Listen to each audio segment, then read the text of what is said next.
peneliti Indonesia banyak yang terjebak kayak gini. Penerapan algoritma genetika untuk penentuan desain bendungan, bendungan Jatiluhur, bendungan Gajah Mungkur, bendungan Karangkates, kayak gitu. Ini efeknya ketika publish ke jurnal internasional pasti kena reject gitu ya. Karena apa? Jawabannya sama, no contribution to knowledge.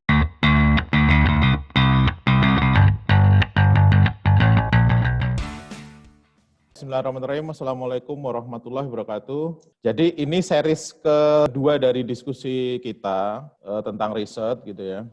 Yang pertama hari Rabu kemarin kita sudah diskusi tentang kesalahan gitu ya. Mitos-mitos yang selama ini kita percaya sebenarnya nggak benar gitu ya. Kita menganggap bahwa banyak hal yang ada 10 kemarin kita bahas gitu ya. Nah, hari ini kita lebih detail lagi. Hari ini kita lebih detail lagi, pelan-pelan kita diskusi bahwa riset itu sebenarnya seperti apa sih gitu ya. Nih. Jadi nama saya Romi, Bapak sekalian, Romi Satriwahono, profil nggak usah lah ya, kemarin sudah kita diskusikan. Bidang saya di software engineering, machine learning, jadi garapan-garapan, jadi dua itu, dulu lab saya namanya knowledge based software engineering namanya, gitu ya. Jadi gabungan antara orang-orang yang di machine learning sama orang-orang yang software engineering itu jadiin satu. Kalau di Jepang dulu namanya KBSE, Knowledge Based Software Engineering. Terus saya founder dari dua perusahaan, satu Brandmatics, kita buat tahun 2005, terus 2014 perusahaan saya spin off, saya pakai naming ilmukomputer.com yang saya bangun 10 tahun sebelumnya gitu ya, makanya namanya ilmukomputer.com Brand Dev System. Gitu ya. Saya reviewer di beberapa jurnal Q1, nanti Bapak sekalian kalau lihat ada Elsevier, itu ada IST, JSS gitu ya, terus kemudian ada Software Quality Journalnya Springer, Software Practice and Experience ini Springer juga. Gitu ya. Oke. Materi saya bisa diakses lewat romisatriwahono.net di bagian lectures di sana. Itu nanti ada riset metodologi, sudah saya update yang versi paling baru, nanti jadi Bapak-Ibu sekalian bisa download dari sana PDF dan PowerPoint-nya. Boleh dipakai untuk ngajar.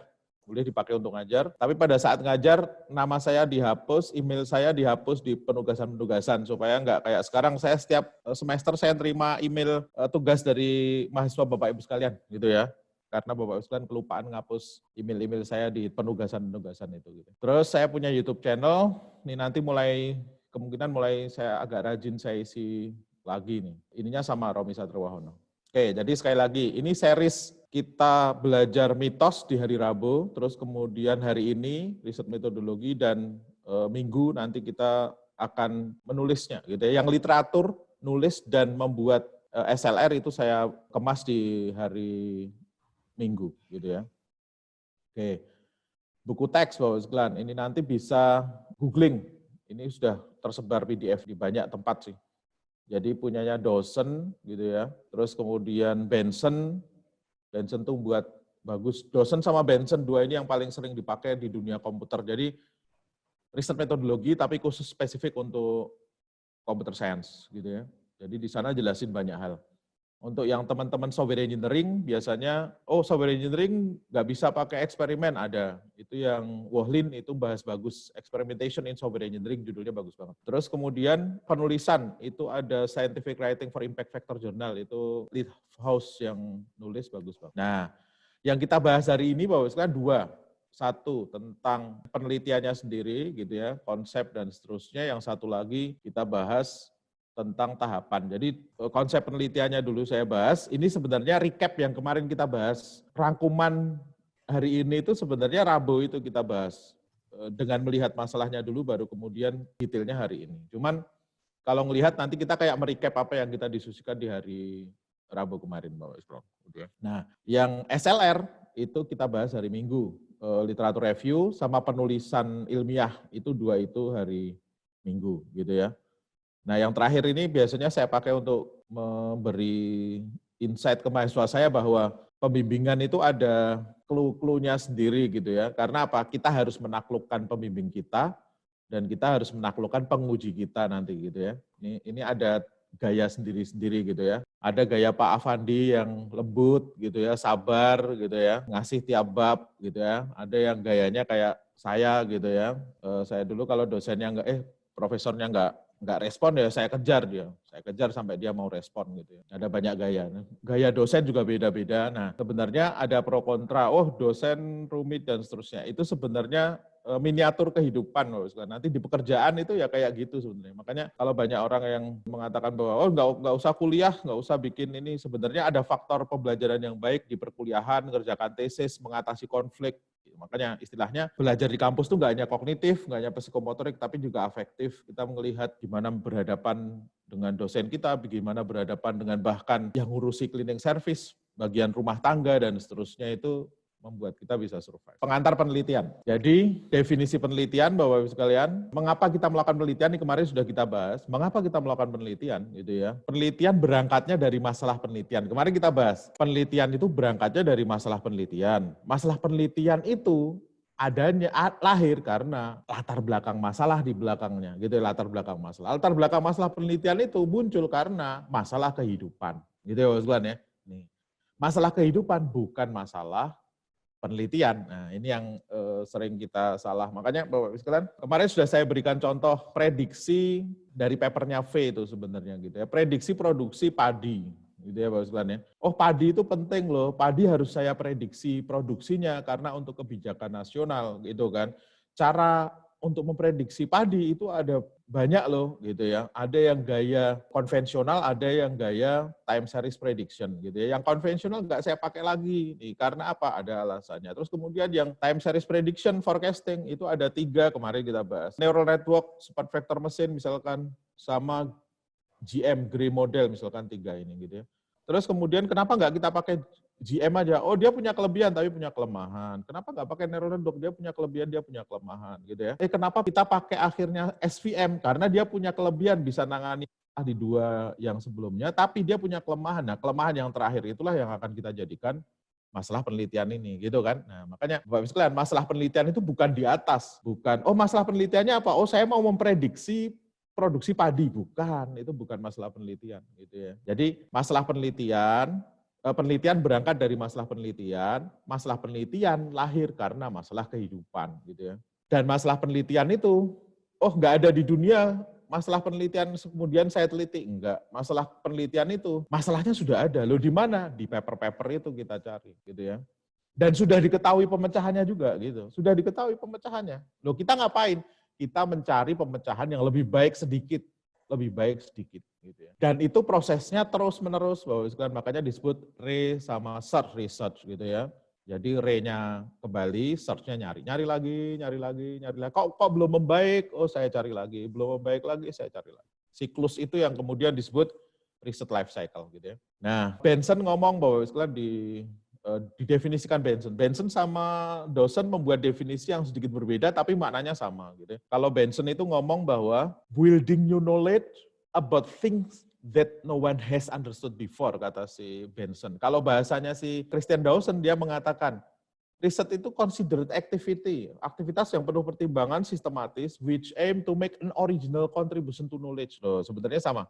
Jadi building new knowledge, original contribution to knowledge gitu. Yang dikejar di penelitian itu bukan saya menyelesaikan berbagai hal, tapi ada kontribusi ke pengetahuan. Jadi saya mengimprove sesuatu yang kemudian pengetahuan itu misalkan topiknya fuzzy logic, oh lahir metode yang namanya Sugino, ada Mamdani, ada Sukamoto, nah mereka membuat kontribusi gitu ya. Kontribusi ke pengetahuan itu bentuknya seperti apa gitu ya. Kontribusi ke pengetahuan itu bentuknya menemukan atau merevisi teori, metode, dan fakta. Ini saya kasih warna yang berbeda gitu ya maksudnya. Teori, metode, fakta, dan aplikasi gitu ya. Nih dari sini kita clear bahwa contribution to knowledge yang disebut si Benson sama Dawson itu berarti saya harus merevisi sesuatu. Teori, metode, fakta, aplikasi ini dalam makna kalau di bidang ilmu kita, kalau orang komputer mungkin mekanisme, algoritma gitu ya, metode, dan seterusnya. Nah, berarti kita nggak dikejar kontribusi ke masyarakat dong. Kontribusi ke masyarakat itu Bapak Ibu sekalian nggak langsung bisa diukur. Kalau penelitian saya tentang prediksi kebangkrutan perusahaan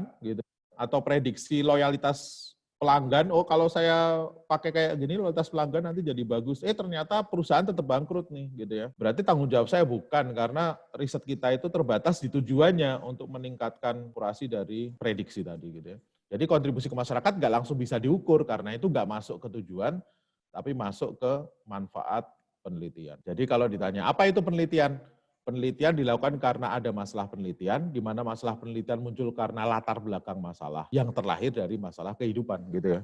Jadi kalau diskusi dengan dosen, jangan pembimbing, jangan ngomong, padahal hidup saya penuh masalah ya Pak, ya saya nyari masalah penelitian kok sulit. Soalnya masalah kehidupan itu agak beda dengan masalah penelitian gitu ya. Riset tadi, jadi penelitian dilakukan secara terencana, sistematis, berulang-ulang, dan terukur gitu ya. Harus punya originalitas dan harus punya kebaruan, menghasilkan kontribusi yang orisinil pada pengetahuan dalam bentuk tadi gitu ya, menemukan, merevisi teori, metode, fakta, dan seterusnya. Nah ini kemarin kita sudah bahas. Tujuan utama dari riset adalah namanya juga orang komputer, bikin software, bukan, sayangnya bukan. Membangun software itu bukan tujuan utama penelitian gitu ya. Pak Afandi misalkan tadi punya ide, kalau saya pakai suatu metode seperti ini, saya bisa ngajari mahasiswa dengan lebih bagus loh gitu ya. Metode itu diwujudkan dalam bentuk software, diuji cobakan. Nah, jadi software itu Bapak Ibu sekalian bukan tujuan utama penelitian, tapi testbed mengimplementasikan mekanisme, metode, teori yang kita idekan supaya lebih mudah dievaluasi gitu ya, diukur, kita membangun software gitu ya. Makanya kalau kita lihat paper-paper nggak ada listing kode, nggak ada UML, nggak ada struktur table di sana gitu ya. Kecuali risetnya tentang perbaikan paradigma pemrograman, tentang perbaikan analisis dan desain gitu ya. Nah, jadi ketika penelitian kita mengusulkan perbaikan algoritma, bidang image processing, perbaikan algoritma pengenalan wajah, gitu ya. Data mining, decision tree, kemarin sudah saya berikan contoh. Algoritma decision tree mau saya perbaiki, gitu ya, sehingga bisa memproduksi dengan lebih akurat, misalkan. Itu tujuan-tujuannya. Jadi untuk mempermudah, kita bikinkan kodenya, kode itu bisa kita pakai untuk eksperimen, bisa kita tinggal-tinggal. Pertanyaannya, boleh nggak tanpa coding? Padahal saya mengimprove algoritma decision tree. Pertanyaan lebih radikalnya, Bapak sekalian. Bisa nggak saya untuk mempermudah eksperimen dan evaluasi kita nulis kode, jadi kita bisa eksperimen dengan mudah seperti itu. Nah, ada gium lagi, karakter peneliti itu boleh salah, tapi nggak boleh bohong. Gitu. Boleh salah itu maksudnya, oh saya salah hipotesis, oh saya salah analisis, saya salah mengajukan, nguji hipotesisnya kok saya keliru caranya ya. Boleh, asal dia nggak berbohong, mempermainkan data, memanipulasi hasil pengolahan statistiknya dan seterusnya, gitu ya. Yang nggak boleh itu academic cheating kayak gini, mempermainkan data. Yang tadinya saya eksperimen nggak membaik, oh saya ubah dikit-dikit aja jadi membaik gitu ya. Tapi kita boleh salah gitu ya. Saya baca paper, oh kalau pakai kayak gini bisa improve nih misalkan gitu ya. Setelah saya coba kok nggak improve, itu nggak boleh kita ngomong, oh sudah improve kok gitu ya. Enggak, ya kita coba terus, namanya riset, sama. Nah berikutnya klasifikasi penelitian, Bapak sekalian. Ini ada banyak yang di buku-buku di Indonesia, tapi ini ada bagus saya baca dari Wohlin. Jadi klasifikasi penelitian itu ada 3, berdasarkan pendekatan, berdasarkan metode, berdasarkan jenis kontribusi nanti gitu. Berdasarkan pendekatan gitu ya, orang nyebutnya research approach gitu ya. Berdasarkan pendekatan itu terbagi menjadi 2 klasifikasi penelitian, 1 kualitatif, 1 kuantitatif. Makanya ada orang mengatakan, pendekatan penelitiannya pakai apa? Nah, ini termasuk klasifikasi penelitian, tapi dari aspek pendekatan gitu ya. Kualitatif, kuantitatif. Yang kedua, berdasarkan metode. Nih, kemarin sudah kita bahas. Dosen mengatakan di bukunya, metode penelitian itu terbagi menjadi 4. 1, action research, yang dilakukan teman-teman Fakultas Pendidikan, eksperimen, case study, sama survei. Gitu. Jenis kontribusi, dasar terapan, explanatory, konfirmatory, deskripsi, nanti setelah ini saya jelaskan. Gitu ya. Kualitatif itu gini Bapak sekalian, bukan kayak kuantitatif, kualitatif itu lahir dari bidang ilmu sosial Bapak sekalian, misalkan Bapak sekalian, suku terasing di Papua, saya pengen tahu kehidupan tiap hari suku terasing di Papua sana. Saya pengen tahu sehari itu dia ngapain, pagi bangun terus dia ngapain gitu ya. Nah, setelah saya kunjungan ke sana, saya riset di sana selama setahun, saya kemudian bisa tarik kesimpulan. Lihat Bapak sekalian ya. Nah, jadi kualitatif kebanyakan itu nggak pakai hipotesis Bapak sekalian. Karena apa? Saya nggak tahu di sana itu apa. Makanya saya datang untuk saya pengen tahu gitu ya. Nih, jadi konsepnya peningkatan pemahaman terhadap sesuatu, bukan membangun penjelasan dari sesuatu. Kalau kuantitatif membangun penjelasan dari sesuatu. Nih.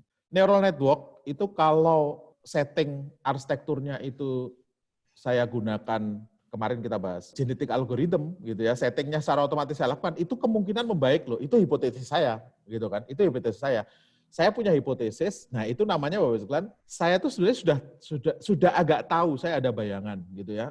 Saya punya hipotesis bahwa seperti itu, kemudian saya uji coba. Nah itu gayanya gaya kuantitatif gitu ya. Kayak gaya kualitatif tuh peningkatan pemahaman saya. Tadi saya juga nggak tahu gitu ya, makanya kualitatif kebanyakan nggak pakai hipotesis gitu ya. Sifatnya subjektif. Di bidang computing yang kadang melakukan kualitatif itu Bapak sekalian sistem informasi.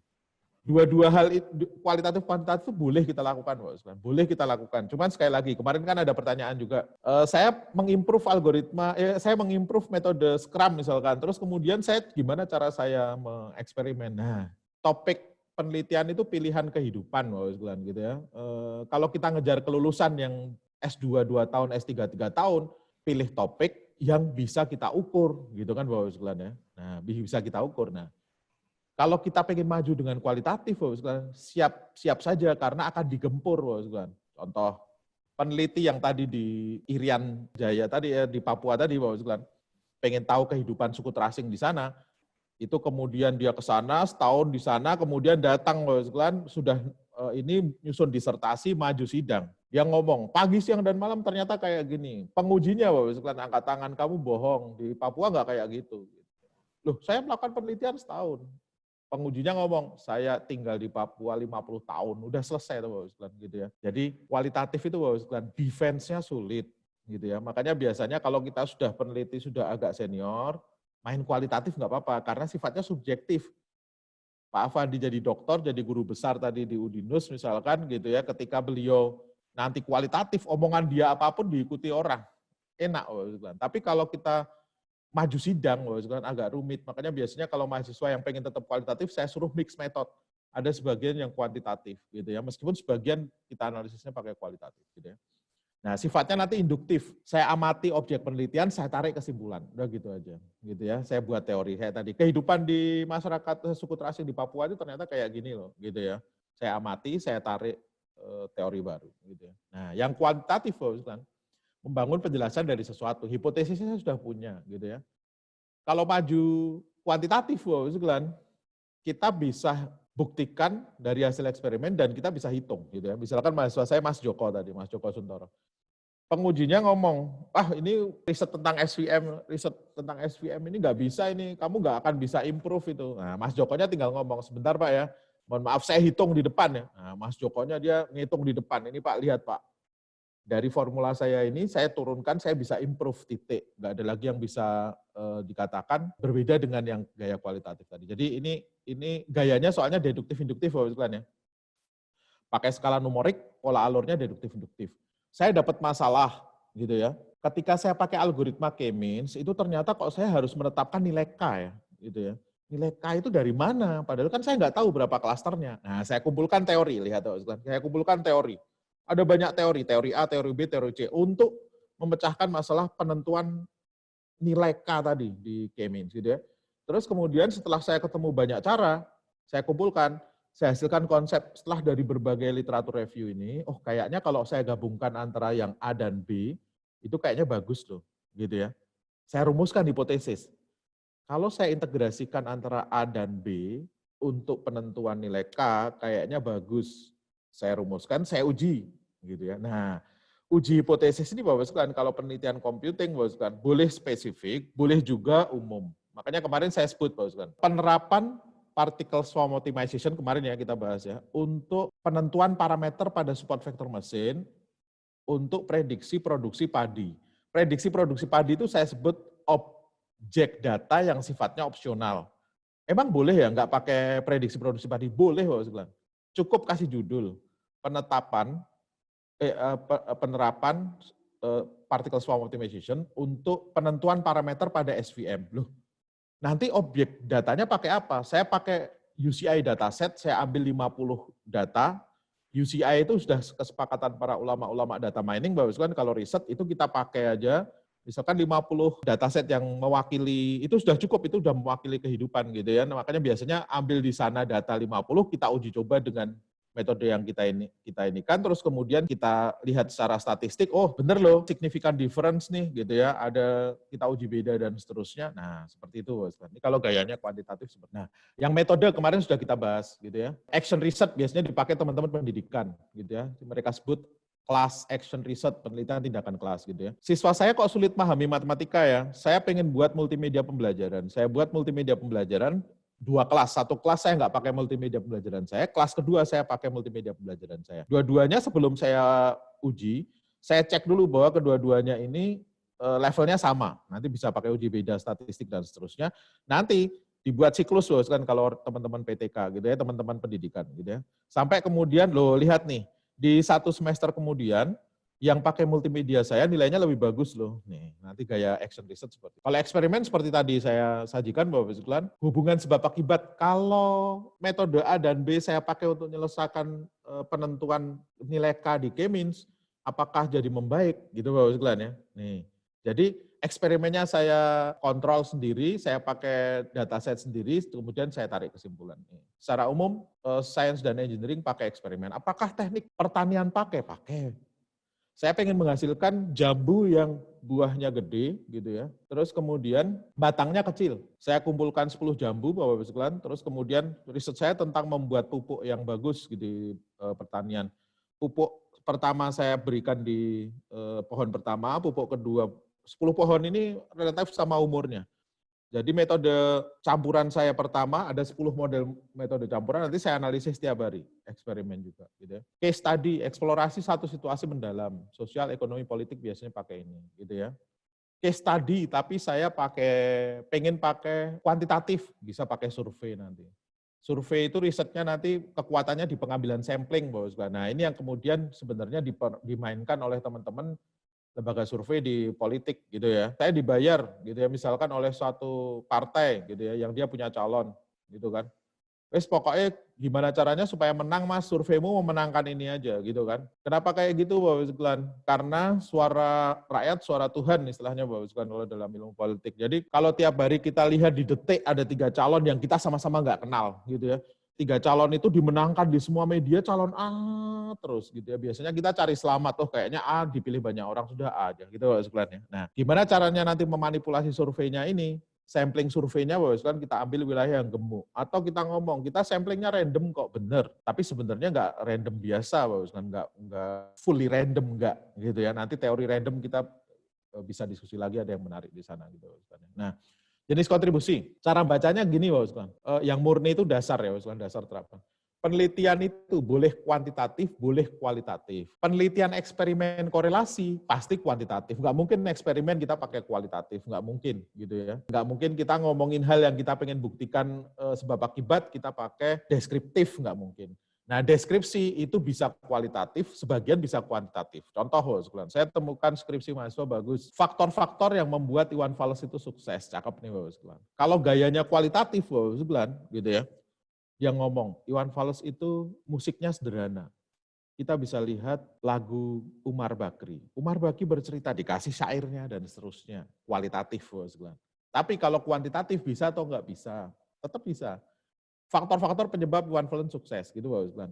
Dia literatur review, artis sukses itu karena apa? 1 karena ganteng, 2 karena lagunya enak diikuti, 3 karena dia kumpulin semua, Bapak.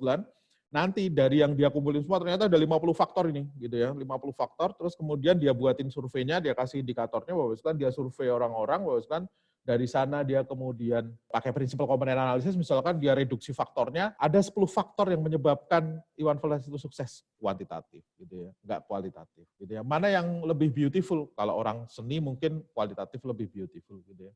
Nih. Jadi penelitian boleh kuantitatif, boleh kualitatif, eksperimen korelasi pasti kuantitatif, tapi kalau deskriptif bisa kualitatif sebagian besar, tapi juga ada deskriptif kuantitatif. Gitu ya. Penelitian juga bisa dasar dan terapan. Ini kemarin sudah kita diskusikan gitu ya. Oh, penelitian dasar itu penelitian yang dilakukan anak SD, bukan. Penelitian dasar itu penelitian yang dilakukan negara maju.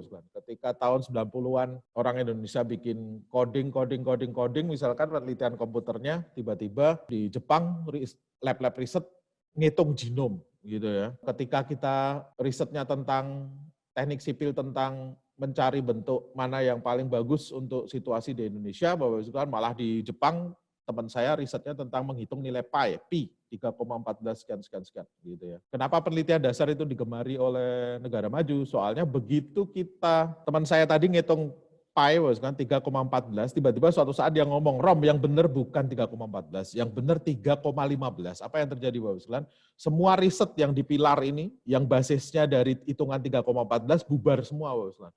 Atap yang di atas berjatuhan semua. Nah, makanya penelitian dasar ini digemari karena apa? Impact-nya tinggi, gitu ya. Risetnya fokus, kecil, detail, tapi impact-nya gede, Bos. Padahal 3,14 itu dipakai di mana saja banyak, Bos. Di berbagai hitungan rumus, orang bikin bangunan, orang bikin gedung, orang bikin bendungan, semuanya pakai penghitungan pi, gitu ya, misalkan ya. Jadi semuanya runtuh nanti di atas. Kalau di bidang komputer, Bapak Ibu sekalian, ada tahun, misalkan 1700 orang bisa ngitung, nemukan tentang game teori. Game teori ini oleh si Quinlan, saya bisa pakai untuk split kriteria di decision tree saya ini. Nah, lahirlah kemudian gain ratio dipakai oleh Quinlan untuk split kriteria pada decision tree. Gitu ya. Nah, jadi dasar, ini pilar, yang di atas, Bapak Ibu sekalian, terapan. Terapan itu, ini orang Indonesia lebih senang kayak gini nih. Penerapan SIM 4.5 untuk prediksi kelulusan mahasiswa pada STMI KBC. Ini nanti Bapak sekalian, kalau mahasiswa saya kemudian ngomong yang dikatakan Quinlan itu salah gitu ya. Yang dikatakan Quinlan itu nggak benar. Quinlan itu yang benernya harusnya dikasih pruning dulu. Misalkan mahasiswa saya ngomong kayak gitu. Apa yang terjadi Bapak sekalian? Semua riset-riset orang Indonesia yang berangkatnya dari Quinlan ikutan runtuh Bapak sekalian. Gitu ya. Itu dia masalahnya gitu ya. Untuk nembus zona-zona internasional nggak harus di bawah dasar, tapi paling nggak di pilar gitu ya. Di pilar sudah lebih dari cukup. Apakah selesai urusan decision tree? Enggak. Ada imprecise probability theory, ada Mantas sama Abelan. Dia split kriteria di decision tree, saya pakai imprecise gain ratio deh. Gitu ya Bapak sekalian ya. Nanti setelah 5 tahun setelah ini pasti akan ramai di Indonesia Bapak sekalian. Keredal SIM 4.5 untuk prediksi kelulusan mahasiswa pada STMI KBC gitu ya. Jadi kalau Mantas ini tahun 2024 dihancurkan oleh hitungan mahasiswa saya nemukan bahwa imprecise probability is not imprecise gitu ya misalkan ya. Ini ya, precise dia sebenarnya gitu ya. Saya punya hitungan yang baru. Apa yang terjadi nanti? Semua riset yang di atas ikutan runtuh. Gitu ya, istilahnya. Oke, nah sekarang bidang computing. Sekali lagi, kemarin sudah saya sebutkan bahwa karena bidang saya komputer, bahwa sekarang ini saya banyak bahas yang tentang bidang komputer, meskipun sifat dari riset metode itu generik. Gitu ya. IEEE Computing Curricula, bahwa sekarang membagi bidang ilmu computing, jadi ada pohon ilmu computing itu menjadi 5. 1, computer engineering. Ini kalau di Indonesia jadilah prodi sistem komputer. Gitu bahwa sekarang ya. Konsepnya itu pengembangan sistem terintegrasi. Makanya sebenarnya tugas akhirnya, Bapak Ibu sekalian, itu arahnya ke embedded system, gitu ya, seperti itulah. Fuzzy control, embedded system, gitu ya. IS ini ngurusi organisasi, Bapak Ibu sekalian, proses bisnis mau saya perbaiki, aplikasi dibuat, saya lihat sukses atau enggak, Delon McLean sukses model, misalkan itu garapannya orang IS. Mau saya audit IT-nya, garapannya orang IS gitu ya. Computer science yang menemukan paradigma pemrograman misalkan gitu ya. Yang urusan machine learning, urusan image processing, ini arahnya ke computer science gitu ya. Yang urusi infrastruktur, pengembangan, pengelolaan gitu ya, information technology. Sama yang bangun software, siklus pengembangannya saya paham gitu ya, software engineering gitu ya. Enggak hanya itu, saya bisa ngitung cost, function point, use case point gitu ya. Saya bisa tahu metodologi apa yang paling pas. Apakah saya pakai waterfall, apakah saya pakai rapid application development, apakah saya pakai gaya agile. Nah ini orang-orang software engineering yang paling strong. Gitu, kalau di Indonesia, Bapak sekalian, nomenklatur yang tahun 2018 atau 2015, tahun 2007 baginya jadi 3. Sistem komputer, information system, sama teknik informatika.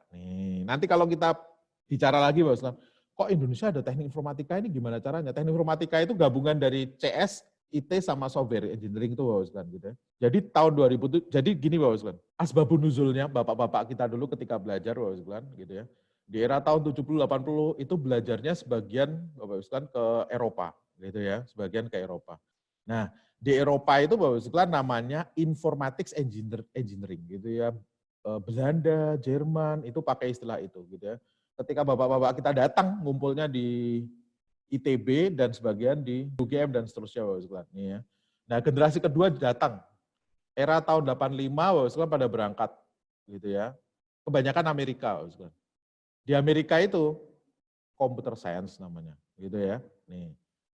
Kemudian pulang ke Indonesia, Bapak sekalian, ada yang ngumpul di UI, nah seperti misalkan Pak Chan dan seterusnya. Itu makanya ketika tahun 2007-2008 mahasiswa UI pada demo, Bapak sekalian, kita nggak bisa jadi PNS kalau namanya tetap ilmu komputer gitu ya. Saya waktu itu audiensi dengan Pak Chan, ini mahasiswa UI pada demo, saya dapat kiriman email gitu ya, minta bantuan, kenapa namanya computer science, padahal nama nomenklatur dikti teknik informatika gitu ya.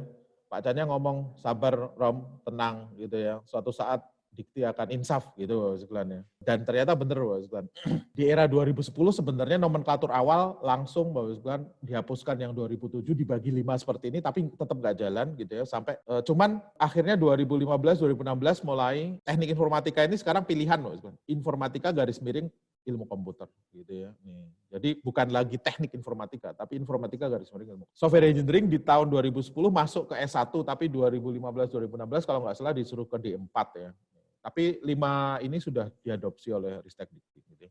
Nah, yang menarik, secara garapan ilmu, computing curricula itu membahas beautiful ya, seperti ini ya. Jadi sumbu Y itu semakin ke atas semakin bersih, semakin ke bawah semakin ngurusi hardware, gitu semakin ke bawah. Semakin ke atas semakin ngurusi organisasi, gitu ya. Sumbu X-nya semakin ke kiri semakin theoretical, semakin ke kanan semakin applied, gitu. Semakin kiri semakin theoretical, semakin ke kanan semakin applied. Kita lihat ya. Nah, sekarang Bapak sekalian, orang AIS itu garapannya proses bisnis organisasi, IT audit, pakai Delon McLean success model, makanya ada di atas nih, ada di atas. Nih.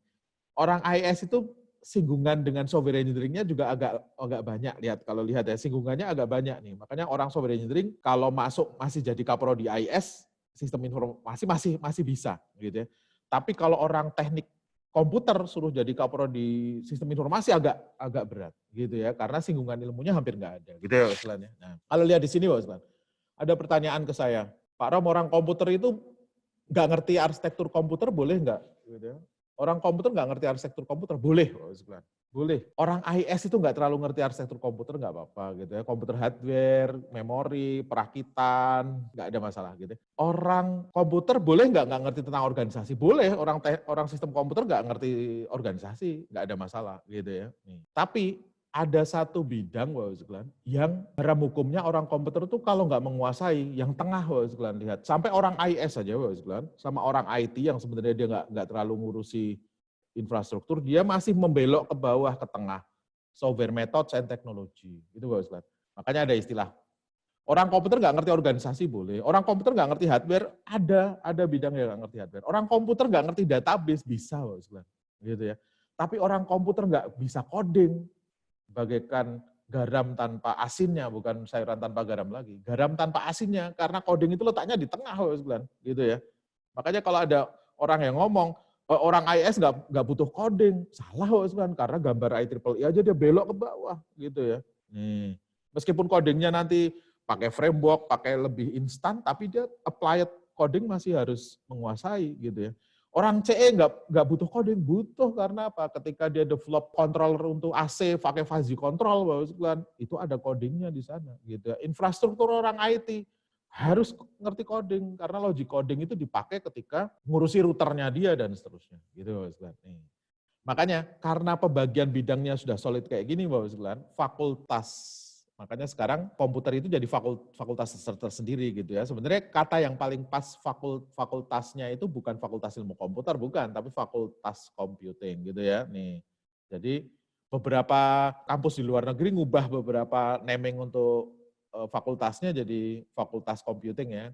Faculty of Computing gitu. Misalkan UTM segala macam itu Faculty of Computing gitu ya. Yang di dalamnya nanti ada departemen Computer Engineering gitu ya.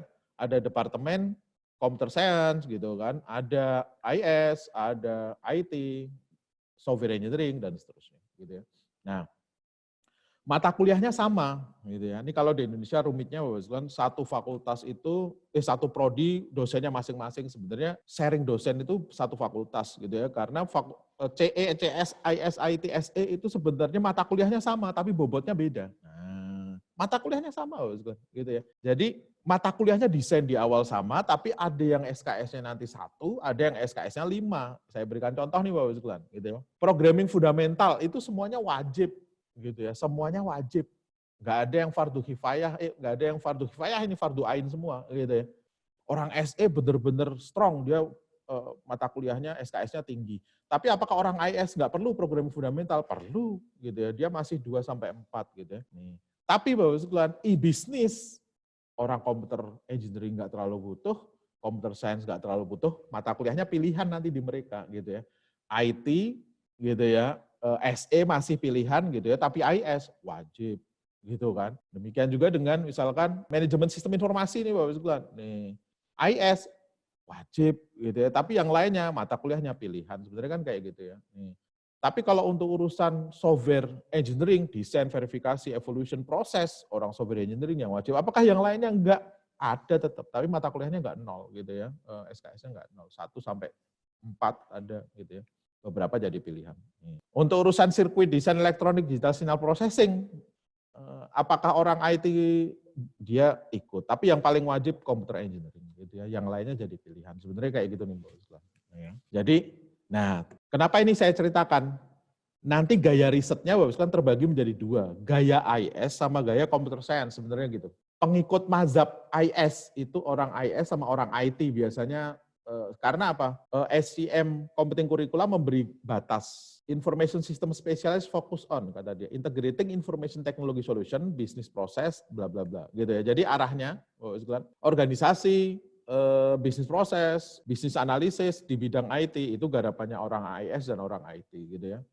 Terus kemudian kalau computer science, computer engineering gitu ya, software engineering itu gaya risetnya biasanya computer scientist. Theoretical algorithmic foundation gitu ya, mechanism, new methods, new algorithm. Kemudian yang saya terapkan untuk robotik, computer vision, machine learning dan seterusnya itu garapan-garapan di situ. Gitu ya. Oke, ini nggak perlu saya bahas lah. Scope dari IS itu arahnya kalau dilihat dari sini Bapak sekalian lihat nih. Jadi kelihatan ya Bapak sekalian ya, bahwa dia arahnya information technology resource service gitu ya. Jadi kemarin pertanyaan yang hari Rabu, apakah riset saya sudah benar? Saya orang IS, saya bagi menjadi IT audit misalkan, terus kemudian bisnis engineering misalkan atau apapun gitu ya. Atau ada yang khusus untuk bisnis proses, ada yang sistem analisis dalam arti sistem ini diterapkan sukses atau enggak kategori gitu ya. Nih, sayangnya di Indonesia itu Bapak sekalian, prodinya apapun, mau sistem komputer, mau sistem informasi, mau teknik informatika, skripsinya sama buat aplikasi. Itu masalah besar kita, gitu ya. Ini yang kemarin kita bahas, gitu ya. Mau teknik komputer, mau sistem komputer, akhirnya buat sistem PHP berbasis MySQL, gitu ya. Ini masalah kita ini. Oke, ini nanti kita lewati aja. Nah, kalau yang computer science gayanya, design implement software, device new ways to use computer, lihat. Ada improvement di sana, gitu ya.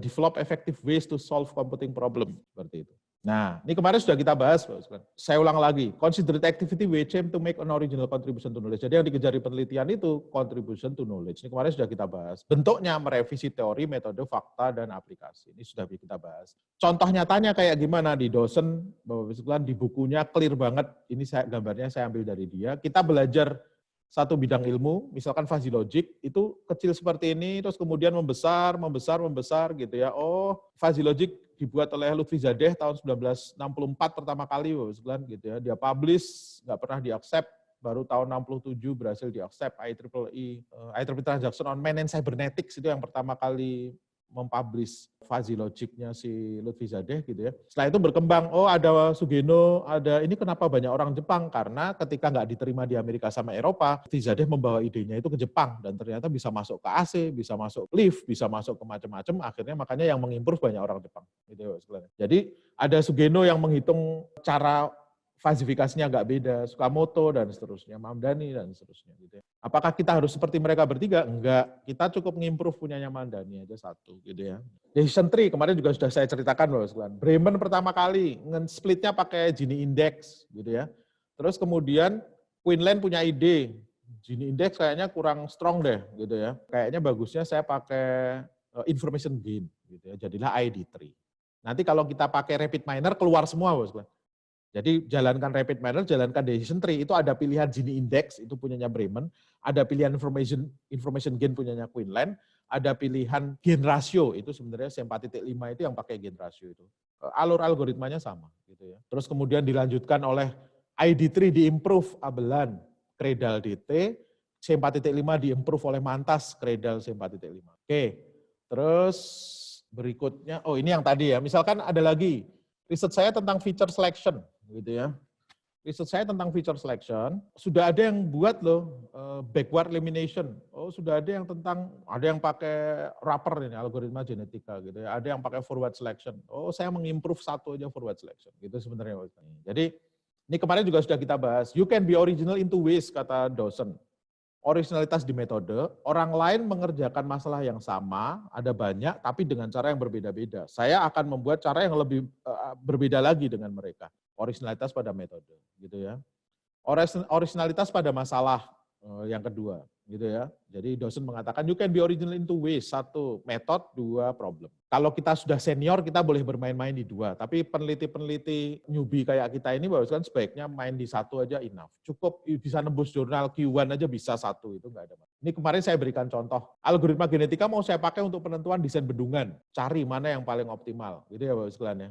Nah, kalau kita pengen kontribusi di metode yang kita lakukan, kalau saya hanya kasih judul algoritma genetika penentuan desain bendungan, no contribution to knowledge, kontribusinya ada di mana? Oh, setelah saya cek lagi datasetnya, ketika saya uji coba, ternyata banyak dataset bendungan itu yang kalau saya pakai GA, konvergensi prematur, konvergen kecepatan gitu ya.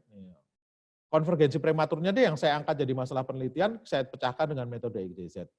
Metode XYZ itu bukan metode baru, tapi dipakai oleh si V, dipakai oleh Lin gitu ya, untuk penentuan parameter pada SVM tadi gitu ya. Oke, yang kedua Bapak-Ibu sekalian, nah kalau ditanya kontribusimu di mana? Ya menerapkan metode XYZ yang sebelumnya nggak pernah dipakai untuk memecahkan masalah konvergensi prematur, sekarang dipakai gitu ya. Kalau pengen di masalah, meskipun ini sebaiknya nggak perlu kita lakukan gitu ya. Orang-orang sudah pakai 2 sampai 3 parameter, saya bermain-main dengan 7 parameter gitu ya. Nih, kemarin sudah saya berikan contoh, kita akan banyak terjebak nanti di sini. Sebaiknya kita hindarilah yang ini gitu ya.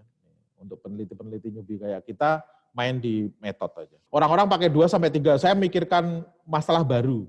7 parameter itu kompleksitasnya beda dan ternyata kalau saya benar-benar 7 parameter, saya eksperimenkan, ternyata processing complexity-nya dia eksponensial. Kalau 2 parameter cukup 2 detik gitu ya, 3 parameter 5 jam gitu kan, 4 parameter 10 hari gitu ya, ini misalkan ya, 5 parameter itu 6 bulan gitu kan, ternyata 7 parameter itu 20 tahun, nah kayak gitu nanti bisa gitu ya.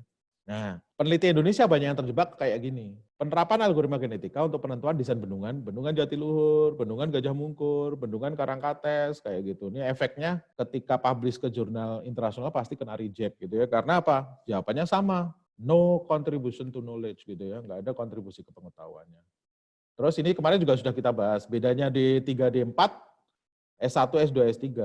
D3, D4 punya kemampuan teknis, kalau dia orang komputer berarti bisa coding dengan lancar, hasil karya sendiri, lulus. Gitu ya. Implementation development, gitu kan. Kalau S1 bisa coding, bikin sistem aplikasi. Apakah diluluskan? Enggak. Karena apa? Harus ada pengujian teori, gitu ya. Kalau S1 itu cukup bikin aplikasi sistem berbasis PHP MySQL kita luluskan, sebenarnya mata kuliah selama 8 semester itu nggak usah kita bikin mata kuliah yang aneh-aneh, cukup mata kuliah pemrograman dasar, pemrograman lanjut aja, kasih 70 SKS, pemrograman dasar 70 SKS, pemrograman lanjut 70 SKS, udah nggak usah ada apa lagi, karena apa? Yang kita pakai akhirnya kita uji cuma pengembangan aplikasi kan gitu ya. Nah, banyak mata kuliah tentang sistem cerdas, information theory, data mining, itu mau dikemanakan gitu ya. S2 improvement yang lebih dalam itu di S3 gitu kan sebenarnya kan. Tapi mulai S2 itu perbaikan incremental terus-menerus. Nanti kelihatan di sini nih Bapak Ibu. D3 D4 pengembangan sistem informasi rumah sakit suka sembuh, coding sendiri, buatan sendiri, nggak nyontek, nggak di outsourcing ke orang lain, dia bisa buktikan, dia bisa argumentasikan bahwa ini butuh gitu ya. Ini sebenarnya kalau di S1 kayak tugas mata kuliah sistem analisisnya desain lah ini sebenarnya gitu ya, SAD, enough gitu kan. Yang network juga dia bisa membuat arsitektur jaringan yang bagus, Bapak sekalian, dia buktikan load balancing-nya dia bisa jaga supaya bagus, lulus gitu ya. Menguasai skill teknis. Kalau S1, konseptual analisis. Teorinya saya uji coba, neural network itu bisa dipakai untuk prediksi loh. Saya pengen uji coba untuk prediksi harga saham, tak cemplungin ke kode saya, gitu kan. Saya uji, berhasil, saya buktikan. Jadi S1 itu Bapak sekalian sebenarnya nggak perlu lagi pakai, ya kalau masih pakai screenshot juga nggak apa-apa, tapi screenshotnya itu bukan ada di pembahasan itu yang risetnya. Setelah ini saya terapkan ternyata SLA dari organisasi bisa meningkat loh, gitu ya. Setelah ini saya terapkan ternyata waktunya lebih cepat loh. Nah itulah risetnya letaknya di sana, bukan ngembangin softwarenya sendiri yang risetnya, ngembangin software itu bukan riset, gitu kan. Makanya kalau dalam industri ada istilah research and development. Yang dilakukan Mantas itu riset, improve C4.5, diimprove, nanti dijadikan hasilnya dia, dijadikan oleh Amazon misalkan untuk membuat pola klasifikasi dari produk-produknya dia.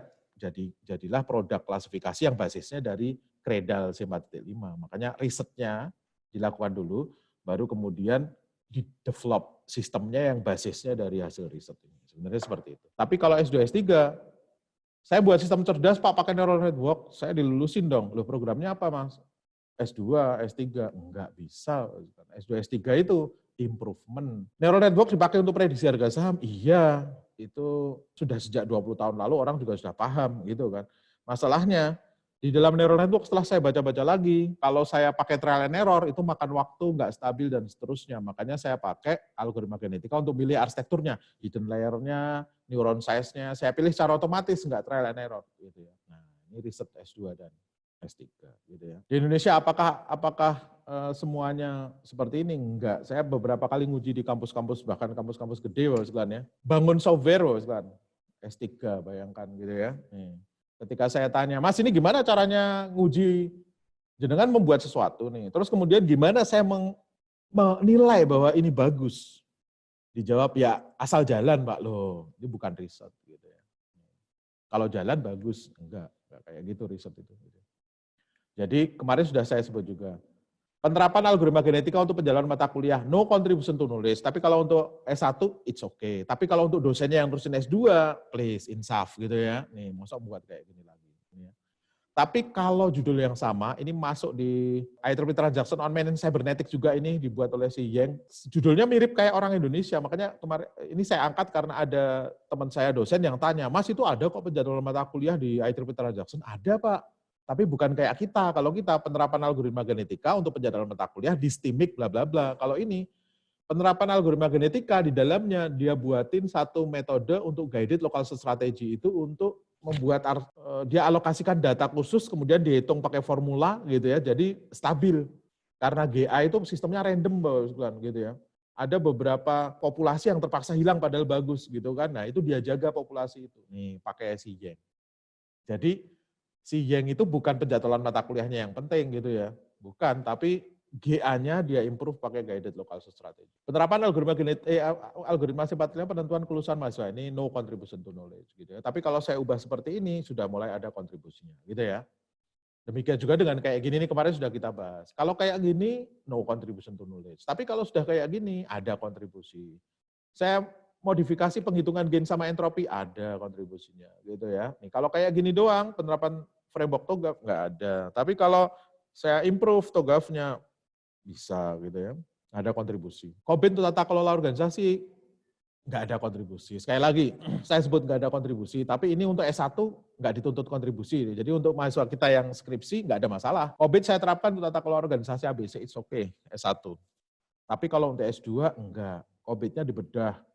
Saya terapkan COVID dalam organisasi yang sudah menerapkan ISO gitu ya misalkan ya 27.000 ISO 25.000 sekarang gimana mekanismenya seperti itu. Oke. Nah nanti kalau kita baca paper-paper Mantas nggak mungkin dia ngasih judul decision tree untuk prediksi penyakit jantung gitu toh nggak bisa. Pasti decision tree-nya dia improve. Bahkan objeknya nggak dia sebut. Lihat ada orang yang tanya Mantas ini mau ngapain Pak? Mau prediksi apa? Mau klasifikasi apa? Penyakit jantung apa penyakit apapun, Mantas pakai 50 dataset dari UCI dia ambil, itu sudah mewakili masalah di dunia ini, metodenya dia uji dengan itu. Jadi orang komputer itu nggak nyari data. Makanya kalau kita lihat, kalau teman-teman sosial ada istilah data primer, data sekunder, tapi orang komputer kok nggak nyebut-nyebut itu. Enggak, karena data kita ambil, kita nggak nyari data dalam arti saya sebar kuesioner gitu, sebenarnya enggak, kalau kecuali nanti yang orang teman-teman AIS ya, yang risetnya harus ngukur pakai survei ya. Tapi secara umum, dataset kita ambil, kita uji coba dengan metode yang kita improve, kita buat. Saya uji cobakan ke dataset publik, gitu ya. Kenapa publik? UCI dataset itu dibuat tahun 1995. Dulu peneliti data mining, machine learning, itu datasetnya ngawur, pakai private semua. Efeknya apa? Ketika reviewer, saya jadi reviewer, loh, emang kalau pakai decision tree yang biasa, datasetnya dia ini benar ya 80% ya? Soalnya dia ngomong, kalau pakai decision tree biasa, datasetnya dia 85%. Setelah dia improve algoritmanya jadi 90%. Saya nggak bisa nguji sebagai reviewer, saya nggak bisa mengatakan ini benar nggak. Nah, kemudian para ulama-ulama data mining berkumpul, dibikinlah UCI repository itu. Jadi kalau kita pengen kontribusi dataset, kirimkan ke sana, nanti diletakkan di UCI repository, nanti setiap orang bisa pakai dataset kita, gitu ya. Jadi riset-riset kayak gini hampir semuanya pakai dataset UCI. Mantas pakai dataset UCI 50. Ocodec ini pakai dataset ada dataset khusus untuk software engineering, gitu ya. Jadi kayak saya riset tentang software defect prediction, itu saya pakai dataset dari NASA, itu ada nanti public datasetnya, gitu ya. Makanya kalau kita lihat, saya disuruh dosen saya ngambil gambar wajah orang-orang, terus kemudian saya face recognition, tapi kok di paper-paper saya nggak lihat ya peneliti itu motret sendiri. Iya, kan. Nggak ada peneliti di dunia ini motretin sendiri, karena apa? Dia ngambil ketika image processing, image construction, gitu ya. Dia pakai foto yang perempuan pakai topi itu, kan, gitu ya, pasti itu. Kenapa saya temukannya itu nggak gambar orang Indonesia? Karena apa? Kalau saya potretin sendiri, kan, ketika saya maju ke jurnal internasional pasti kena reject karena dataset kita dataset private yang nggak bisa diapa-apain. Gitu ya. Jadi penelitian yang berkualitas itu topik skalanya kecil, fokus dalam impact-nya gede. Gitu. Yang dilakukan Mantas selama 3 tahun PhD-nya hanya nguprek-nguprek decision tree, diuprek-uprek kok nggak membaik, aduh tak tambahin apa, sama dosennya si Abelan, mbok kayak gue aja tapi dirimu ngurusi yang imprecise gain ratio, jangan yang information gain, akhirnya dia coba kok belum membaik, dia pruningnya dia perbaiki, akhirnya membaik. Gitu ya. Jadi selama 3 tahun PhD-nya hanya ngurusi decision tree. Makanya kalau ditanya, topikmu apa? Decision tree. Topik penelitiannya Mantas kalau ditanya apa? Decision tree. Dia nggak pernah bahas. Topik saya tentang prediksi padi, bukan. Topik saya tentang prediksi penyakit jantung, bukan. Topik saya tentang, itu bukan topik. Gitu ya. Nah, makanya ada ilustrasinya Might, ini ada dia nulis paper yang bagus, kan. SD, SMP saya belajar semua, gitu ya. SMA, ini SMP, masih belajar semua bidang, gitu ya. Jadi bunderan itu bidangnya ya, kan ya. SD masih belajar semua, SMP belajar semua, gitu ya. Terus kemudian SMA saya mulai milih IPA dan IPS gitu ya, mulai kecil. Kuliah saya mulai prodi. Semester 7 dan 8 saya mulai riset gitu ya. Nanti S2 lebih tajam gitu kan, lebih kecil lagi. Begitu riset lebih kecil lagi. Nah, pertanyaannya, saya S3 Pak gitu ya. Saya sudah semester ke-7, tapi kok saya sudah tahu semua nih Pak, saya sudah tahu semua. Saya kok nggak lulus-lulus nih Pak, soalnya Bapak Sekalian bidang decision tree, misalkan Mantas nih Bapak Sekalian, kok nggak lulus-lulus Mantasnya? Karena semuanya sudah dia ketahui. Caranya Queensland dia sudah tahu, caranya Bremen dia sudah tahu, mentok secara bidang ilmu, mentok di sini Bapak Sekalian. Queensland itu sudah tahu semua di decision tree. Kita lupa bahwa riset itu research is considered activity which aim to make an original contribution to knowledge. Saya belum punya kontribusi. Saya sudah tahu semuanya, tapi saya belum punya kontribusi. Saya belum mengimprove metode, saya belum memperbaiki sesuatu. Makanya lihat, suatu malam Mantas diskusi sambil ngerokok sama si Abelan, lu coba aja caraku tapi bawa pruning sedikit. Nah, malamnya dia bawa ke mimpi, bahwa sekarang pagi-pagi, kayaknya bener nih gitu ya. Dia improve sedikit, kok membaik, PhD gitu nih. Jadi PhD itu cuman kutil kayak gini aja, ketika kita pandang dari dekat dia kelihatan gede, pandang dari jauh kecil gitu ya Mas Glenn ya. Makanya saya jarang pakai PhD saya di semua tempat Mas Glenn, kecuali pembahasan-pembahasan khusus spesifik gitu ya. Tapi kayak KTP saya nggak pakai karena apa Mas Glenn? PhD saya di software defect prediction. Kalau saya diundang DPR untuk ngomongin politik, bukan PhD saya gitu ya, bukan PhD saya. Tapi kalau saya diundang orang untuk analisis cost estimation, saya ngerti gitu ya. Diundang orang untuk big data, data mining saya ngerti, enterprise architecture saya ngerti, PhD saya soalnya di situ gitu kan. Nah, kalau kita rangkumkan Bapak Sekalian. Jadi penelitian yang dilakukan, jadi penelitian yang berkualitas itu yang kayak gimana? Yang dilakukan secara logis, sistematis, terencana, dan hasil penelitian divalidasi secara terukur gitu ya. Empiris, latar belakang situasi, gunakan data yang valid dan konkret. Ada kebaruan gitu ya, kata Livehouse. Ada kontribusi ke pengetahuan, kata Sahu. Sama nih Bapak Sekalian. Dosen juga mengatakan hal yang sama gitu ya. Bisa digeneralisasi untuk objek lain. Makanya tadi kenapa kok Mantas nggak pakai dataset prediksi produksi padi? Enggak, tapi judulnya nggak pakai, dia pakai untuk 50 dataset. UCI itu Bapak sekali 50 dataset UCI yang dipilih si Mantas itu ada tentang prediksi wine bahkan, ada tentang iris yang kita pakai untuk pembelajaran data mining, ada dataset untuk golf, ada dataset itu 50 dataset dia uji coba semua gitu ya. Kenapa kok kita publish penelitian kita supaya bisa direplikasi oleh peneliti lain. Jadi kita publikasi itu supaya bisa direplikasi oleh peneliti lain gitu ya. Terus setelah kita publish, saya dapat citasi. Nah, itu penelitian kita pasti berkualitas. Citasinya tinggi, gitu ya, kualitasnya pasti naik. Nah, itu konsep penelitian, Bapak Sekalian. Bisa dipahami ya. Nah, sekarang Bapak Sekalian, oke saya bisa paham. Saya paham konsepnya, saya paham penelitian itu seperti apa, saya paham. Saya mau mulai penelitian, apa yang harus saya lakukan? Nah, jadi Bapak Sekalian, tahapan penelitian itu tahapnya ada, sebenarnya tahapnya cuman seperti ini aja Bapak Sekalian. Ini secara umum ya. Dulu ketika saya ajarkan ke mahasiswa, ketika saya pulang dari Jepang, ya saya ngajarnya kayak gini. Identifikasi masalah, setelah itu rumuskan hipotesis, uji hipotesis gitu ya. Analisis, tarik kesimpulan, titik, udah gitu ya. Nanti itu kalau di mapping dengan susunan tesis atau skripsi ya kayak gini. Identifikasi masalah itu ada di bab 1.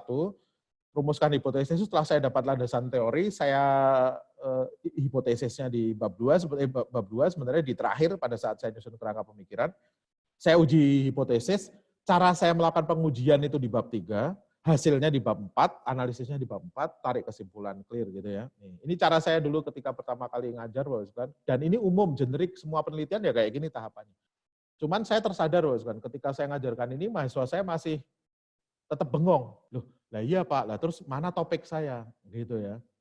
Apa topik saya, apa masalah saya, dan seterusnya. Nah, kemudian saya mulai melihat bahwa saya perlu jelaskan dengan cara yang berbeda. Nih, makanya saya ingat ketika saya pertama kali di Jepang melakukan penelitian, apa yang saya lakukan. Nah, kemudian ini saya tulis di blog saya kasih judul tahapan memulai penelitian untuk mahasiswa galau, yang legendaris tuh komennya banyak banget.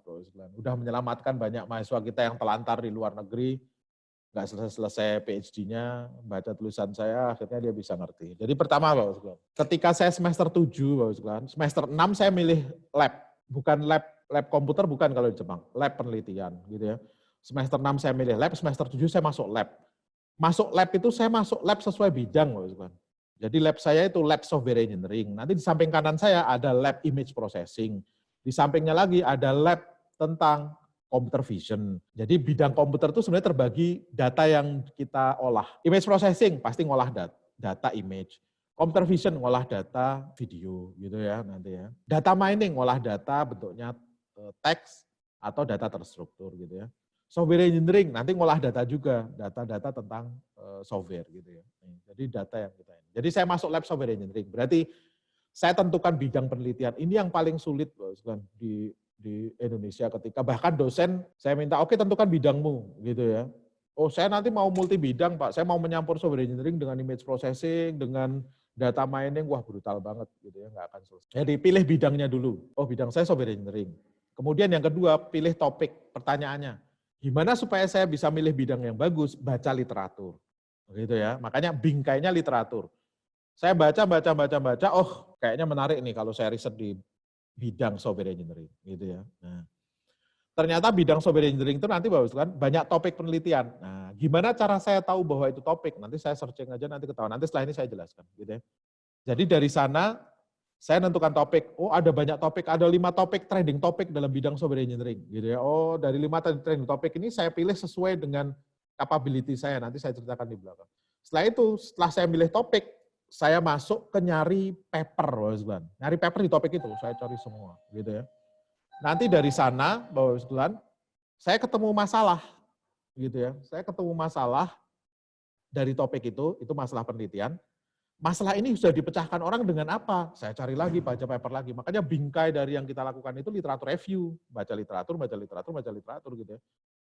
Metode yang ada untuk memecahkan masalah. Makanya di bab 2 itu Bapak kan sebenarnya tidak diisi Java adalah, MySQL adalah bukan. Diisinya bahwa sekarang metode-metode yang ada yang memecahkan masalah yang saya angkat di penelitian saya itu orang sudah sampai di mana gitu. Dan bedanya dengan saya apa? Yang saya lakukan itu metode yang diusulkan gitu. Terus kemudian metode saya evaluasi, saya bandingkan dengan metode yang ada. Saya lakukan di bab 4 gitu ya. Saya bahas di bab 4.2, 4.1 hasilnya, 4.2 pembahasannya gitu. Begitu sudah selesai, publish paper dalam bentuk jurnal atau kita kumpulkan untuk sidang skripsi atau tesis gitu ya nanti Bapak sekalian. Ini kalau Bapak sekalian nanti nerusin S3, jangan membuat disertasi, bukan. Buat penelitian, disertasi itu kumpulan dari publikasi kita gitu ya. Jadi saya dulu merancang penelitian Bapak sekalian. Merancang penelitian gedenya saya rancang benar, tapi setelah itu saya lakukan targetnya publikasi. Oh saya eksperimen, oh kok dapat, saya lempar publikasi. Saya eksperimen lagi, saya lempar publikasi. Nanti disertasi itu merangkum hasil publikasi kita itu. Bab 1, bab 2 saya cerita tentang apa yang saya lakukan, sistematik literatur review di bab 2, cara saya melakukan penelitian di bab 3. Nanti paper saya pertama, bab 4, paper saya kedua, bab 5, paper saya ketiga, gitu ya, bab 6, gitu ya.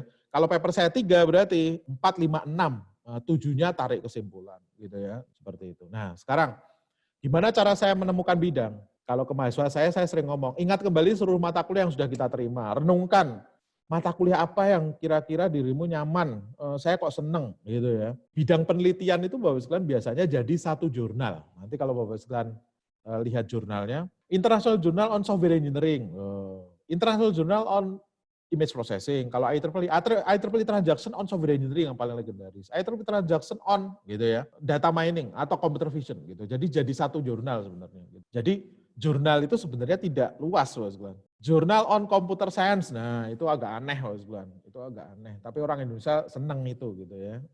Karena apa? Ya soalnya yang nulis dikit. Kalau saya tulis jurnal software engineering nanti nggak ada yang masuk. It's okay lah, make sense juga gitu. Nah, tentukan berdasarkan passion. Saya sendiri dulu milih bidang software engineering ketika semester 6, masuk ke lab saya semester 7 dan 8 gitu.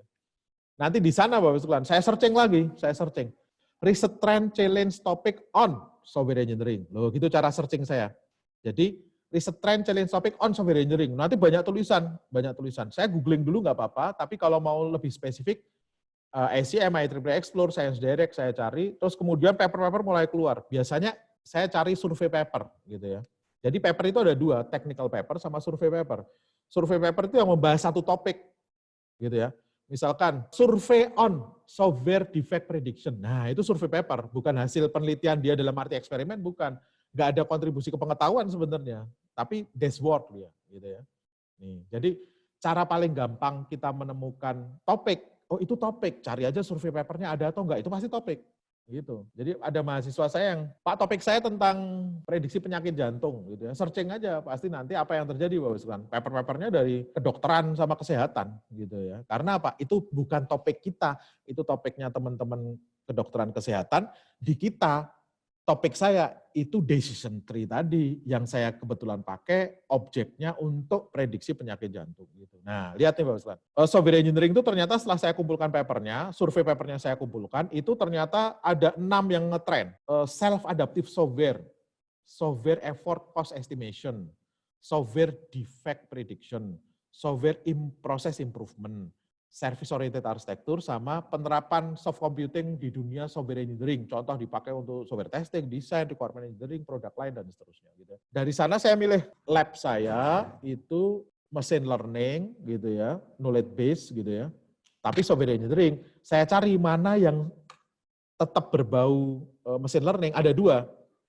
Software cost itu ada yang mulai pakai machine learning, software defect pakai machine learning. Kayaknya saya lebih nyaman di situ. Akhirnya saya ambil yang nomor 3 ini. Nah, setelah saya tetapkan software defect prediction, Bapak sekalian, saya searching. Ini yang tadi ya, ini hasil yang tadi kita lihat software engineering research trend itu kayak gimana, atau oh ini ternyata dari yang saya kumpulkan dari survei paper kayak gini gitu ya. Jadi survei paper saya kumpulkan, saya tarik kesimpulan, saya lihat paper-papernya. Ini saya nemukan ratusan paper ini, Bapak. Ratusan paper saya cari, saya masukin ke topik-topik gitu ya. Jadi Bapak sekalian, dari 6 bidang ini saya pilih misalkan software defect prediction. Nanti sambil saya cari Bapak sekalian, ini kalau trending topik misalkan data mining itu 5 topik besar gitu ya, yang urusan estimasi forecasting, yang klasifikasi, prediksi time series, ada yang classification, ada yang clustering sama asosiasi gitu ya. Nanti subtopiknya, clustering saya khusus K-means, akhirnya ini jadi topik gitu kan. Kalau yang image processing, ada yang restoration, image compression, ada yang real application, contohnya untuk deteksi plat nomor kendaraan, itu topik gitu ya. Pasti ada systematic literature review on vehicle motion detection gitu. Jadi cara paling gampang itu temukan survei paper, klaim dia sebagai topik. Oke, saya lewati. Nah, setelah saya ketemu, saya software defect prediction nih, oke nih. Apa yang saya lakukan? Saya nggak pengen banyak baca paper dulu, technical paper. Saya pengen dulu komprehensif pemahaman tentang software topik saya. Apa yang saya lakukan? Saya kumpulkan survei paper. Saya searching lagi di Science Direct, Google Scholar, Google, saya searching dengan survei review on software engineering. Software defect prediction gitu ya. Atau research problem challenge on software defect prediction. Nama topik ya, bukan nama bidang lagi, nama topik sekarang gitu ya. Nanti akan terkumpul dan nggak sebanyak sebelumnya gitu ya. Kalau bidang, ada jutaan. Kalau ini 2.000, 3.000 paper kayak gitu aja. Nih, nanti saya kumpulkan dari puluhan, ratusan atau ribuan paper yang dapat saya scanning, saya pilih yang jurnal, bukan conference, jurnal dulu saya pilih, yang masuk ke Scopus atau WOS ya, kalau dulu ISI gitu ya, 3 tahun terakhir gitu ya, saya pilih dulu, yang lain saya buangi dulu gitu ya. Ingat Bapak sekalian, ada adagium dalam dunia scientific publication, 90% paper di dunia ini buruk dan busuk. Ngeri kan Bapak sekalian. Makanya kalau saya nemu paper, jangan langsung dibaca, soalnya itu bisa sampah gitu ya. Cek dulu masuk Scopus atau WOS Index atau enggak gitu ya. Masuk Q-nya berapa. Kalau ada paper yang mirip, ada Q1, ada Q4, saya ambil Q1 dulu saya baca gitu ya. Jadi 90% publikasi di dunia ini buruk dan busuk gitu ya. Tersisa 10% itu yang terindeks di Scopus sama WOS itu. Ini makanya sebenarnya bukan terus kita sebut, ada berhala baru namanya Scopus gitu ya. Soalnya mau nggak mau, suka nggak suka, bahwa WOS sama Scopus ini memang papernya yang bagus-bagus ada di sana, gitu ya. Terindeks dengan algoritma dia, gitu ya. Terus paper-paper ini karena ada ratusan atau ribuan, saya gunakan Mendeley. Di Mendeley saya klasifikasi dulu, belum saya baca tapi saya klasifikasi. Software defect prediction yang nanti saya tunjukkan setelah pada saat diskusi ya, sebenarnya Mendeley saya.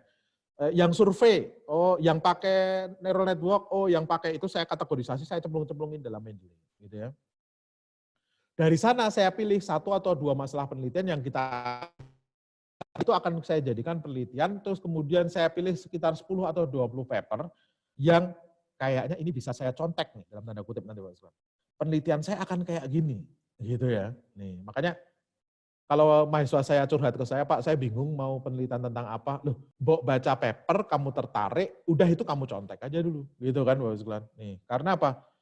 Gaya penelitian yang ada di paper yang masuk Scopus Index Q1 itu sudah melewati proses peer review yang panjang, dan kalau kita bisa nyontek itu jalan aja bagus gitu ya.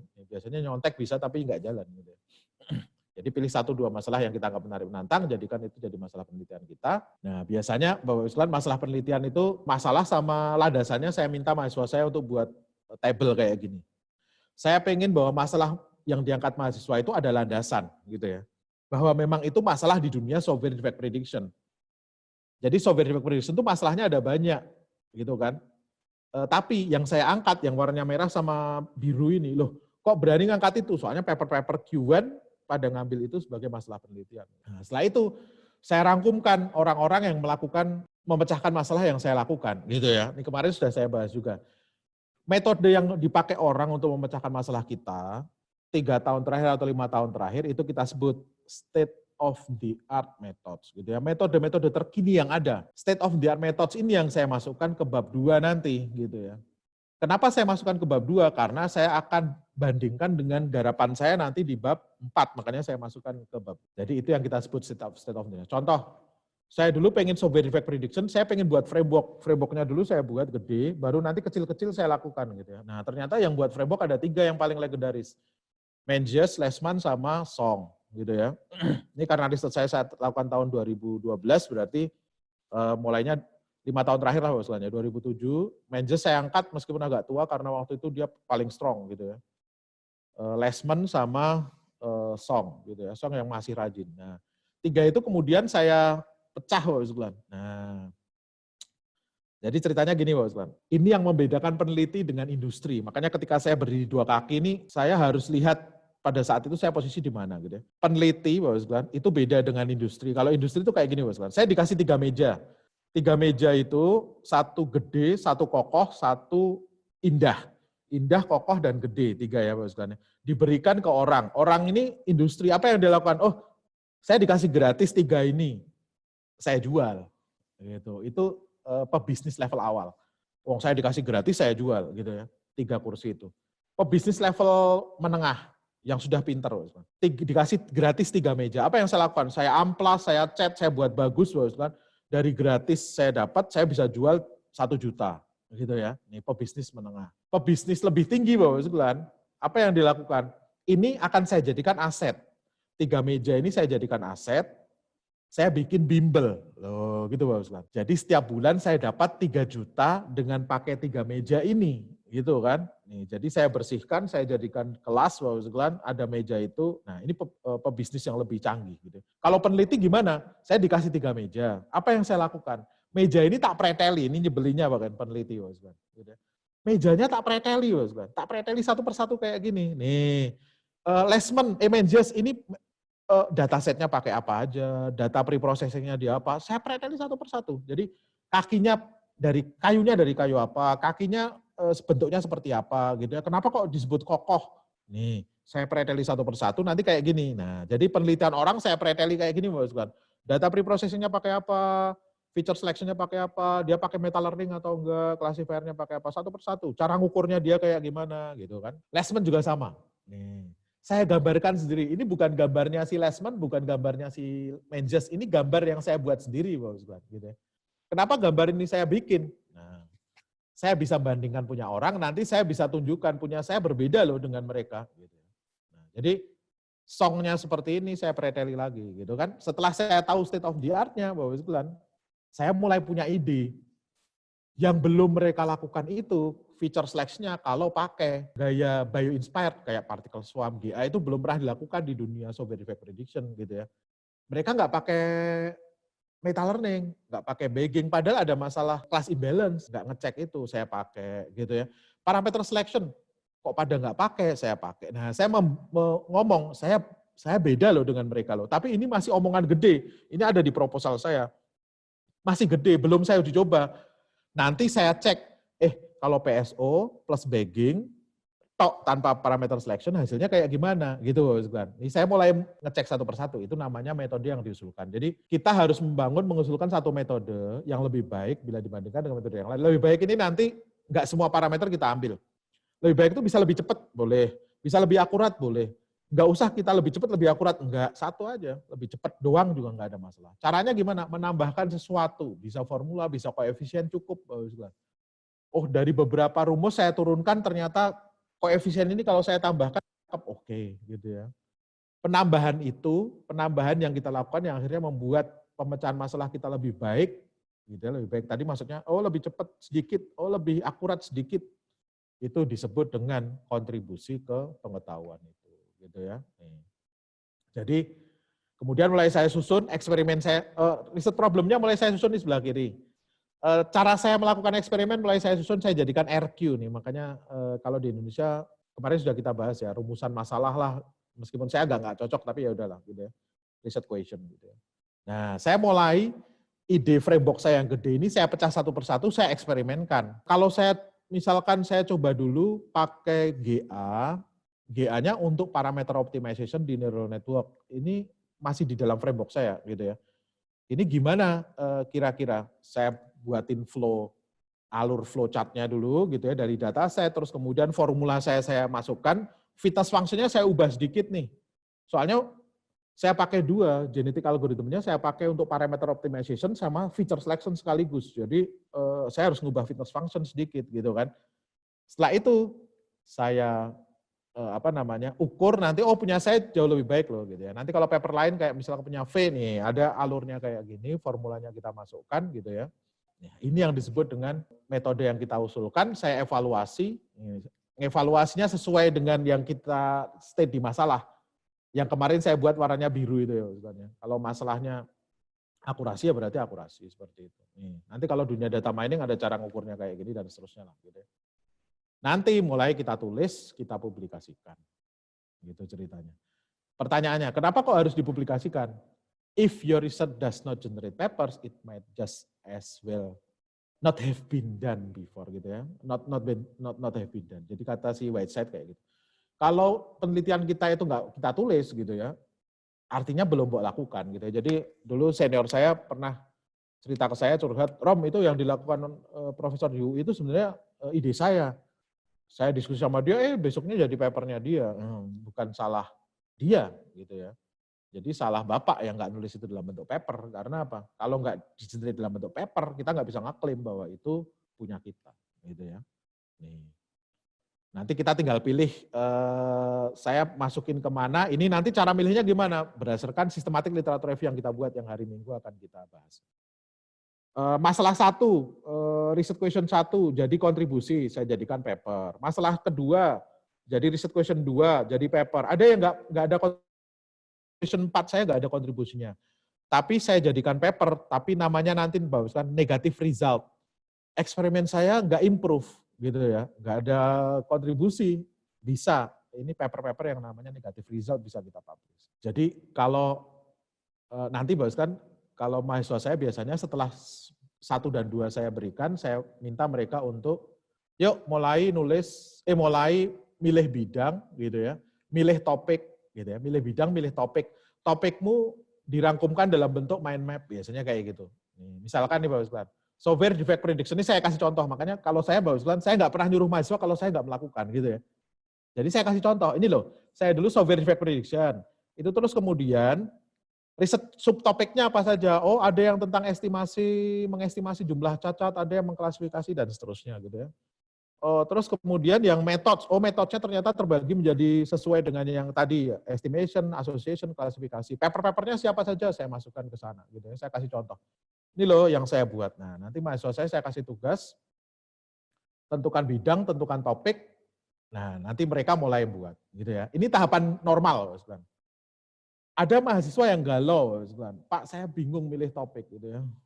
Apa yang harus saya lakukan? Nah, ada cara ketiga, ini meskipun ini cheating, kalau kita main game ini cheating loh, sebenarnya instan gitu ya, kayak kita buat Indomie gitu ya. Nggak usah milih topik loh, kalau nggak usah milih topik kayak gini gimana? Pilih aja algoritma gitu, karena ujungnya kita akan mengimprove algoritma kan, topik apapun ya. Saya tadi software defect prediction, ujungnya saya akan ngimprove algoritma juga kan. Makanya nggak usah milih topik, udah topiknya lupakan, pilih algoritma. Waduh, saya nggak tahu Pak algoritmanya apa. Nah itu tak pancing Bagus kan, kayak saya di Udinus, saya ngajar semester 1 data mining. Itu mahasiswa sudah saya kasih tugas, konsentrasi ke 1 algoritma. Saya minta dia ngitung pakai Excel, saya minta dia maju, saya minta dia presentasikan ketika dia nanti di semester 3-nya bingung mau milih topik apa, algoritmamu dulu itu loh Mas yang tak kasih tugas, itu mbok jadikan topikmu loh gitu. Nanti setelah saya milih algoritma yang menarik, saya cari papernya. Orang yang melakukan algoritma itu sudah sampai mana. Nah setelah itu sama, tentukan masalah, metode yang ada, metode yang diusulkan, sama kayak tadi gitu ya. Jadi tentukan algoritma yang kita perbaiki. Ada yang lebih brutal lagi Mas Glenn. Waduh Pak saya nggak ngerti algoritmanya apa. Yang enak buat sebut di mulutmu lah sampai kayak gitu ya. Kok saya teringat fuzzy ya, udah fuzzy logic aja it's okay, saya bilang gitu. Kan kadang memang masuk komputer tuh ada yang benar-benar pengen masuk, ada yang kejeblos, ada yang salah jurusan. Ngelihat YouTuber, kok keren ya pakai komputer, saya masuk ke teknik informatika gitu ya. Ada yang orang desain, oh ada yang bisa buat Photoshop keren ya, oh keren banget. Ada yang buat animasi bagus, oh komputer, saya masuk ke teknik informatika. Padahal itu harusnya masuknya ke DKV, bukan ke teknik informatika gitu ya. Jadi kalau orang desain pakainya otak kanan, kalau orang komputer pakainya otak kiri. Nah misalkan nih, mahasiswa saya nih, topikmu K-means, algoritma K-means, definisi ngambil dari buku. Nih, jangan pernah nyari paper untuk definisi, tahapan, penghitungan, itu ngambilnya pasti dari textbook. Tapi kalau nyari masalah, di algoritma K-means ada masalah apa? Oh, nyarinya dari paper gitu ya. Oh ternyata masalah K-means ada 2 Pak, penentuan centroid awal sama penentuan K. Oh cari papernya lagi Mas. Nah dari sana sudah mulai ketahuan, cepat dia. Jadi ini saya sebut cara instan karena apa? Lebih cepat. Algoritma K-means, ini saya berikan contoh laporan mahasiswa saya Pak. Algoritma K-means, peneliti-peneliti pakai dataset apa? Hampir nggak ada yang pakai private Pak, kebanyakan public. Iris, breast cancer, wine, oke itu dari UCI. Masalah apa yang mereka angkat? Ada 3 Pak. Penentuan centroid awal, itu ada yang pakai random, ada yang pakai berbasis varian, ada yang pakai metodenya Kumar, ada yang pakai genetic algorithm, gitu ya. Terus kemudian yang kedua, penentuan nilai K, ada. Metodenya juga ada banyak. Ada lagi yang ngurusi efisiensi Pak, nanti cara ngukurnya nggak kayak yang 2 ini ya. Kalau ini biasanya cara ngukurnya nanti dengan Davis-Baldwin Index, atau kalau datanya ada kelasnya kita ukur pakai akurasi juga bisa gitu ya, atau AUC gitu ya. Nah, kalau yang ini ngukurnya pakai waktu Pak nanti Pak gitu ya. Tidak efisien ketika nangani dataset besar dan dimensi tinggi. Oh, metodenya sudah ada banyak nih, seperti ini. Yang saya baca jurnal-jurnal yang bermunculan itu dari information science, knowledge based system, neurocomputing, pattern recognition dan seterusnya. Perangkuman mahasiswa saya seperti ini Bapak sekalian, gitu ya. Nah, untuk hari ini itu yang bisa saya sampaikan Bapak Ibu sekalian, dari saya cukup.